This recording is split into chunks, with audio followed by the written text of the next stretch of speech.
ધોરણ 12 રસાયણ વિજ્ઞાન। હવે આગળનો આપણે મુદ્દો હતો રાસાયણિક પ્રક્રિયાના વેગ પર તાપમાનની અસર। હવે શબ્દ એ છે કે રાસાયણિક પ્રક્રિયા જે આપણે પ્રક્રિયકથી નિપજ તરફ જઈએ છીએ એ વખતે તાપમાનની અસર શું હોય છે, એટલે કે એના ઉપર તાપમાન કેવી રીતે ભાગ ભજવે છે એનું એક આપણે બે એક્ઝામ્પલ આપેલા છે। પહેલું છે N2O5। હવે N2O5 નું આપણે શું કરવાનું છે, વિઘટન કરતા એનો જે મૂળ જથ્થો છે અડધો કરવાનો છે ને મૂળ જથ્થો શું કરવાનો છે, અડધો। એ માટે લાગતા સમયમાં તાપમાનનું એક બે પોઈન્ટ આપેલા છે। પહેલો છે કે જો 50°C તાપમાન આપવામાં આવે તો એ વખતે જથ્થો અડધો થવા માટે લાગતો સમય છે 12 મિનિટ। બીજો પોઈન્ટ છે કે 50° ની જગ્યાએ જો 25°C તાપમાન આપવામાં આવે તો તાપમાનમાં આપણે શું કરીએ છીએ, ઘટાડો। તો એ વખતે મૂળ જથ્થો અડધો થાય એ માટે લાગતો સમય છે 5 કલાક। હવે ત્યારબાદ ત્રીજો પોઈન્ટ આપીશું કે 0°C હોય તો જો 0°C હોય તો એ વખતે નિપજ એટલે કે જથ્થો 10 દિવસ લાગે છે। તો એનો મતલબ એમ થાય છે કે પ્રક્રિયાના વેગ પર તાપમાનનું પણ મહત્તમ એટલે કે મહત્વ જોવા મળે છે। એક એક્ઝામ્પલ N2O5 નું છે। હવે બીજું છે KMnO4 અને H2C2O4 એટલે કે ઓક્ઝેલિક એસિડનો। તો આ બંનેનું જ્યારે મિશ્રણ થાય છે એ વખતે તાપમાન જો ઊંચું તાપમાન આપવામાં આવે તો એ વખતે KMnO4 નો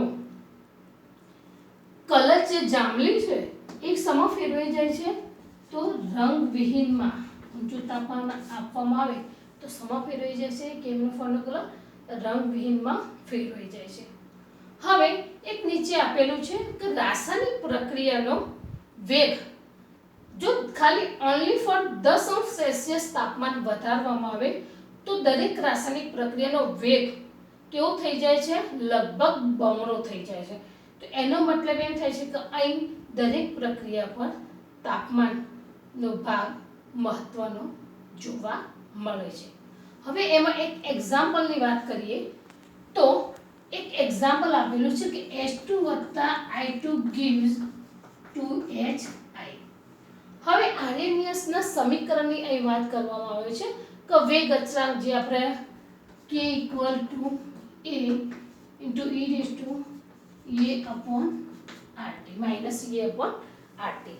હવે વાત કરીએ કે આ સમીકરણ શું કહેવા માંગે છે। સમીકરણ વેગ અચળાંકનું છે A એટલે આર્હેનિયસ અચળાંક છે, આવૃત્તિ અવયવ। ત્યારબાદ E છે સક્રિયકરણ ઊર્જા છે, R છે વાયુ અચળાંક છે। હવે આપણે એ જોઈએ તો એક્ઝામ્પલ છે H2 + I2 તો અહીં જે વાત છે સક્રિયકરણ ઊર્જાની તો એમાં જોઈએ તો અહીં H2 એટલે કે H વત્તા આપણે લીધું છે I gives જોઈએ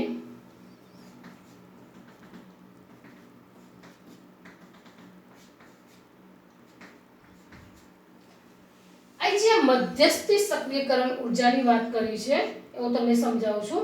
તો અહીં શું થશે, મધ્યસ્થી આપણે એક નિપજ કહીએ છીએ, એવા ફાઇનલ નિપજની વાત કરીએ તો અહીં શું મળશે, 2 મોલ હાઇડ્રોજન આયોડાઇડ મળે છે। હવે જો અહીં આપણે જોઈએ તો બંધ ક્યાં તૂટે છે, અહીં। તો EA એટલે કે સક્રિયકરણ ઊર્જાની વાત કરીએ તો સામાન્ય છે કે સક્રિયકૃત સંકીર્ણ બનવા માટે જે ઊર્જા છે એને આપણે કીધું છે સક્રિયકરણ ઊર્જા। પણ સામાન્ય એક ડિટેલમાં થોડું જોઈએ તો જે પ્રક્રિયક છે, જે પ્રક્રિયક અણુ પાસે જે ન્યૂનતમ ઊર્જા હોય છે એ ન્યૂનતમ ઊર્જા શું બનાવે છે, મધ્યસ્થી સક્રિયકરણ એક સંકીર્ણ બનાવે છે અને એ ઊર્જાને આપણે શું કીધું છે, E કહીએ છીએ। હવે આપણે આગળનો મુદ્દો જોઈએ તો E એટલે કે સક્રિયકરણ ઉર્જા, પ્રતિગામી પ્રક્રિયા સક્રિયકરણ ઉર્જા અને એન્થાલ્પી વચ્ચેનો આપણો ફેરફાર જોઈએ। તો ચોપડીમાં આપણને એક જ આલેખ આપ્યો છે। અહીં હું તમને નિપજ અને પ્રક્રિયક વધતો ઘટતોનો આલેખ બંને બતાવું છું। અહીં આપણે ડિફરન્સ જોવાનું છે ડેલ્ટા H એટલે કે એન્થાલ્પી ફેરફાર। તો delta H equal to EA minus EA dash છે। હવે થોડું ધ્યાન રાખો, EA એટલે આપણે શું લઈશું કે નિપજની સ્થિતિજ ઊર્જા, જ્યારે EA ડેશ એટલે કે પ્રક્રિયકની સ્થિતિજ ઊર્જા। ધ્યાન રાખજો ફરીથી, નિપજની માઇનસ શું લીધું છે પ્રક્રિયકની, શું પણ સ્થિતિજ ઊર્જા છે। કઈ છે સ્થિતિજ ઊર્જા। હવે બે આલેખ આપણે દર્શાવે છે। થોડી પહેલા વાત કરી લો કે જ્યારે પ્રક્રિયક અણુઓ, જ્યારે પ્રક્રિયા એટલે કે સંઘાત એટલે અથડામણ કહેવાય। આપણે શબ્દ આપે છે સંઘાત એટલે અણુનું શું થાય છે ત્યાં અથડામણ થાય છે। અથડામણ થાય છે એટલે સ્થિતિજ ઊર્જા ઉત્પન્ન થાય છે। તો આલેખમાં તમે જોઈ શકો છો સ્થિતિ ઊર્જા વધે છે એટલે અમુક સમય પછી શું થાય છે મહત્તમ બને છે। હવે મહત્તમ બન્યા બાદ તો પ્રક્રિયકનો સમય ફેરવાશે નિપજમાં, તો સ્થિતિ ઊર્જા પછી શું થાય છે ઘટતી જાય છે અને ન્યૂનતમ ઊર્જામાં એટલે કે મૂળ પ્રક્રિયકમાં પરિણમે છે। ધ્યાન રાખજો। હવે એમાં જોઈએ તો આપણે બે આલેખ દર્શાવે છે। એક ઉષ્મા સ્વાભાવિક પ્રક્રિયા બે સ્વરૂપે, અથવા તો ઉષ્મા શોષક હોય અથવા તો ઉષ્મા ક્ષેપક હોય। ઉષ્મા શોષક પ્રક્રિયા હોય તે શું કરે છે ઊર્જાનું શોષણ કરે છે, જ્યારે ઉષ્મા ક્ષેપક હશે તો ઊર્જા શું કરે છે મુક્ત કરશે। બે પ્રક્રિયા હોય છે, અથવા તો ઉષ્મા ક્ષેપક અથવા તો ઉષ્મા શોષક। હવે ઉષ્મા શોષકમાં આલેખ જોઈએ આપણે તો ચોપડીમાં આપણે બંનેનો કમ્બાઈન આપેલો છે। હવે એમાં જોઈએ તો સ્થિતિજ ઊર્જા વિરુદ્ધ આપણે પ્રક્રિયા અક્ષ લીધો છે। હાલ આપણે આલેખ જોઈએ છે ઉષ્મા શોષક પ્રક્રિયા। એમાં જુઓ તો સામાન્ય કોઈ પ્રક્રિયા આપી છે, અહીં તમે S2 + I2 પણ લઈ શકો છો અને જનરલ A2 + B2 લીધો છે। જ્યારે આ પ્રક્રિયા અણુઓ વચ્ચે સંઘાત થશે, અથડામણ થશે, એ વખતે સ્થિતિ ઊર્જા વધીને પછી કેવી થઈ જાય છે મહત્તમ। ત્યારબાદ નિપજમાં પરિણામે છે એ વખતે સમા ફેરવાઈ જાય છે। તમે અહીં 2HI પણ લઈ શકો, મેં લીધા છે 2AB।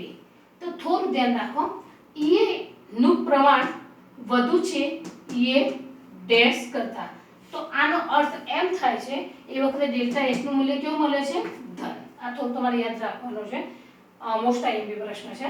તો અહીં ધ્યાન રાખો, E એટલે મેં પહેલાથી કીધું કે નિપજની સ્થિતિજ ઊર્જા છે।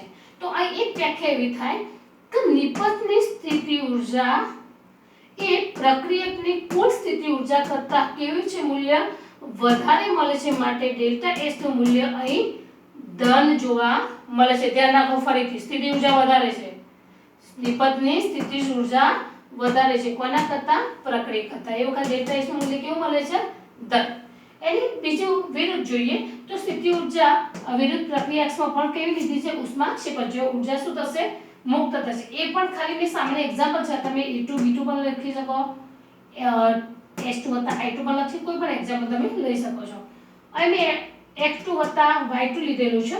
એ વખતે તમે જે અહીં જોઈ શકો છો કે અહીં EA નું મહત્તમ જોવા મળતું હતું જ્યારે EA ડેશ ઓછો હતો।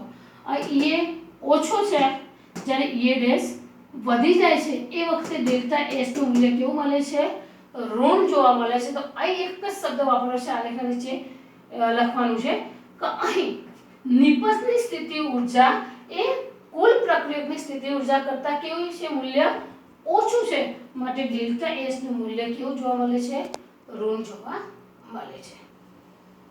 હવે આપણે વાયુમય અણુ વચ્ચે ઊર્જા દર્શાવતો વક્ર જોઈએ તો આપણે જાણીએ છીએ કે દરેક પ્રક્રિયામાં જે જોડાયેલા અણુ છે દરેકની ગતિ ઊર્જા સમાન હોતી નથી, દરેકની અલગ અલગ હોય છે।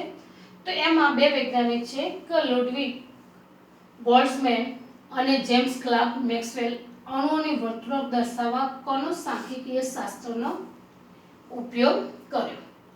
એમને ગતિ ઊર્જા અને અણુનો અંશ બંને વિરુદ્ધ આલેખ દોર્યો। તો એ આલેખમાં જે એની લીધો છે એ ઊર્જા ધરાવતા અણુઓની શું છે સંખ્યા અને ટી છે અણુનો કુલ સંખ્યા છે. તો હવે જોઈએ તો એ આલેખમાં તો અણુઓનો અંશ વિરુદ્ધ ગતિ ઊર્જાનો આલેખ દોર્યો. એમાં જ્યારે આલેખ દોર્યો છે એટલે કે ટૂંકમાં અણુઓનું શું આપેલું છે તાપમાન આપેલું છે. એ તાપમાન જો વધારે આપતા હતા ત્યારે જે ઊંચું તાપમાન અણુઓને આપવામાં આવે છે, ઊંચું તાપમાન અણુઓને આપવામાં આવે છે, સ્વાભાવિક છે કે એ વખતે આલેખનું ક્ષેત્રફળ એ તો અચળ જ રહેવું જોઈએ. આલેખનું ક્ષેત્રફળ કેવું રહેવું જોઈએ? અચળ. કુલ સંભવ્યતા કેવી છે? એક જ છે. તો એ આલેખ આપણે કઈ તરફ નિપજ તરફ વધતો જોવા મળે છે. હવે તાપમાનની વાત કરીએ તો સામાન્ય પ્રક્રિયામાં જોઈએ તો 300 થી 310 સુધી તમે 10 કેલ્વિન જો તાપમાન વધારતા હોય તો પ્રક્રિયા વેગમાં 3% જેટલો જ વધારો થાય છે. પરંતુ ઘણી બધી એવી પ્રક્રિયાઓ છે કે 10 કેલ્વિન તાપમાન વધારવામાં આવે તો એનો વેગ કેવો થઈ જાય છે? બમણો જોવા મળે છે. હવે બીજી વાત કરીએ કે પ્રક્રિયાના વેગના તાપમાન પર આધાર દર્શાવતો વિતરણ વક્ર. હવે અહીં વાત કરી છે t સમયે આપવામાં આવતો તાપમાન અને અહીં વધારો છે t+10. તો 10 મેં હાલ વાત કરી કે 10 કેલ્વિન તાપમાન જો વધારો કરવામાં આવે મોટા ભાગની પ્રક્રિયામાં તો મેં એમ કીધું કે અણુનો અંશ કેવો થઈ જાય છે? બમણો. તો તમે અહીં આલેખ જોઈ શકો છો કે જ્યારે t વખતે આ આખો t નો છે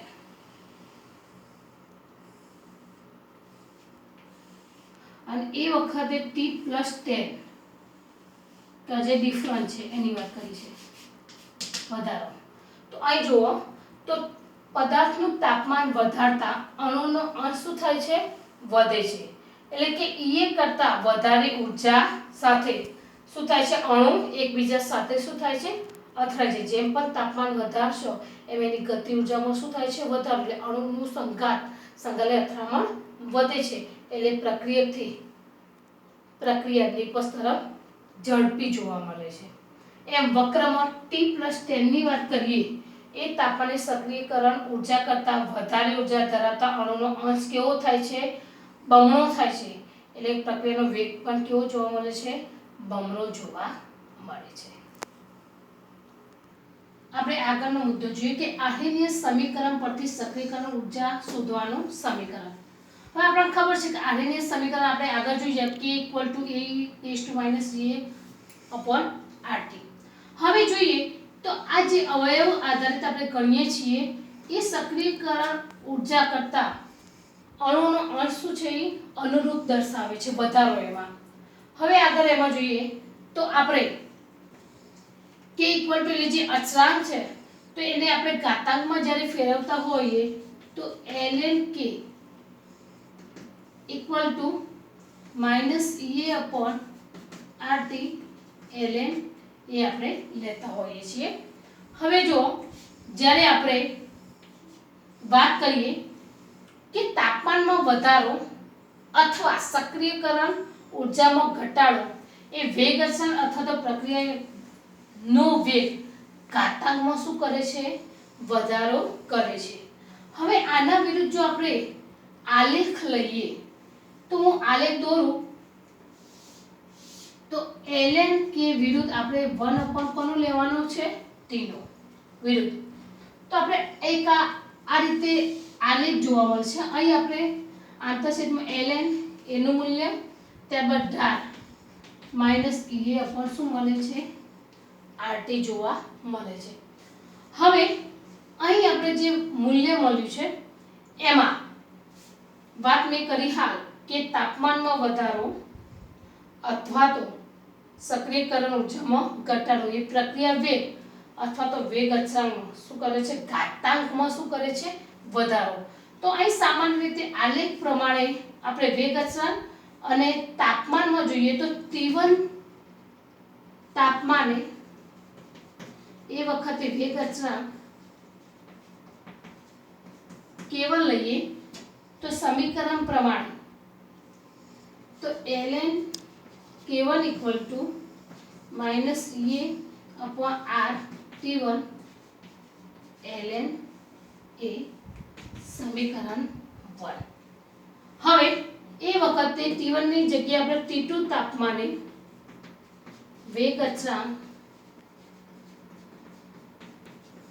K2 લઈએ તો શું થશે ln K2 equal to minus EA R T2 ln A સમીકરણ નંબર 2.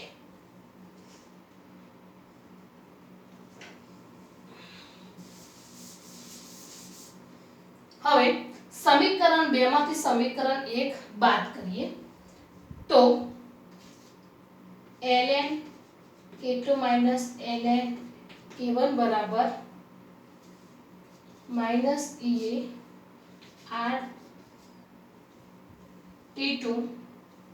હવે શું થશે એમાં માઈનસ આ બાદ કરીએ તો માઈનસ અને minus EA R T1 ln A. તો હવે જુઓ એ બાદ કરતા આપણે ln A તો જતું રહેશે તો આપણે સામાન્ય તો ln K2 ln K1 equal to minus minus plus EA R T1 minus EA R T2. હવે જોઈએ તો અહીં ln K2 equal to K1 EA R T1 minus EA R T2. હવે સામાન્ય લઈ લઈએ EA R તો ln K2 upon K1 equal to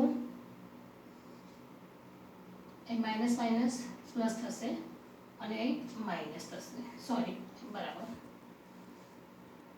હવે સામાન્યમાં EA R 1 upon T1 minus 1 upon T2. હવે n log માં ફેરવતા તો log K2 upon K1 equal to EA 2.303 R. હવે ક્રોસ કર દો તો T2 T1 into T2. હવે જુઓ T1 અને T2 માં ડિફરન્સ છે આપણા માઈનસ નો તો હવે જુઓ T2 minus T1 upon T1 into T2. હવે જે T1 અને T2 log K2 upon K1 એમાં હવે જે ઢાળની મેં વાત કરી હતી એ વખતે આપણને ઢાળ માઈનસ EA upon શું મળતો હતો RT. એ વખતે હવે કયો હશે 2.303 EA upon 2.303 R.